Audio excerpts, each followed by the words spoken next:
আসসালামু আলাইকুম। কেমন আছেন সবাই? আশা করি ভালো আছেন। চলে আসলাম নতুন একটা ব্লগ নিয়ে। ছেলের যে আজকে কয়েকদিন আগে পায়ে আঙ্গুলটা ফ্র্যাকচার হয়ে গেছে। তো ও যে মেডিসিনটা খায় সেই মেডিসিনটাতে হচ্ছিল।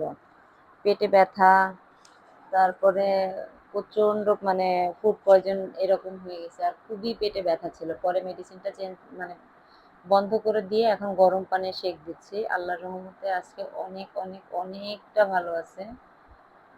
তো এই তো এখন মানে সকালবেলা ওকে পানি দিয়ে দিলাম, গরম পানিটা সেঁক নিচ্ছি আর আমি এদিকে ওর জন্য টিফিন রেডি করতেছি। আজকে ২ টা পরীক্ষা।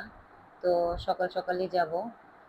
একটা টিফিনের আগে পরীক্ষা, একটা টিফিনের পরে পরীক্ষা। তো ২ টা পরীক্ষার জন্যই যাচ্ছি। তা না হলে ওই একদম বিকেলে যদি পরীক্ষা হতো তাহলে টিফিনের পরে যেতাম। তো যাই হোক, ওর টিফিন রেডি করে আমি এখন আমাদের খাবার রেডি করতেছি। এখানে এই যে গরুর মাংস রান্না করছিলাম কালকে, সব খাওয়া দাওয়া শেষ করে এইটুকু বাঁচে। এখন ওইটা ভাত গরম করব আর তরকারিটা গরম করে তারপরে স্কুলে চলে যাব। এখন অবশ্য দাঁড়ায় আছি আমরা ছুটির জন্য। ছুটি হতে আর ৩ মিনিট বাকি আছে। তো ছুটি করে তারপরে আবার বাসায় চলে যাব ছুটির পরে।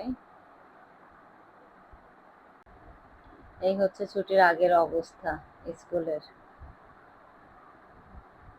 তো এই তো বাসায় আসলাম। বাসায় এসে এখন রাতের আবার খাবার রেডি করতে হবে।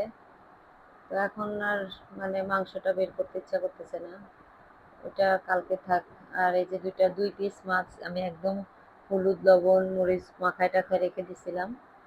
তো সেটাই এখন ভাজতেছি। ভেজে আমরা মাছের রাতের খাবারটা খেয়ে ফেলবো।